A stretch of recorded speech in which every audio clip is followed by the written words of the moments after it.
ஐயா நம்மக்கிட்ட ஒரு ஷூ ஒன்று சர்வீஸ்க்கு வந்திருக்கு ஐயா. லெதர் ஷூ ஒன்று சர்வீஸ்க்கு வந்திருக்கு. லெதர் தான், மேலே அப்பர்லாம் பக்காவாக இருக்குது. பாட்டம் மட்டும்தான் ஐயா இப்படி ஆகிட்டு இருக்கு. ஃபுல்லாக ஒரிஜினல் லெதர் ஷூ தான். ஒரு 2000 ரூபா கிட்ட வரும். 6 மாதம் 7 மாதம் நீ தண்ணியில் போட்டதுக்கப்புறம் இப்படி தான் ஆகும். இதுதான் இதோட கதை. இதுதான் ஐயா நம்ம இப்போ ஃபுல்லாக சர்வீஸ் பண்ணிக்கிட்டு இருக்கோம் பக்காவா.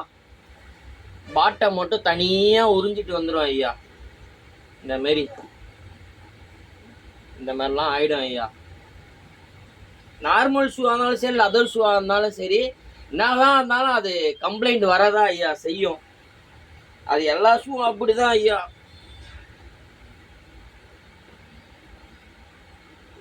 இதுதான் ஐயா இன்னைக்கு நமக்கு சர்வீஸு.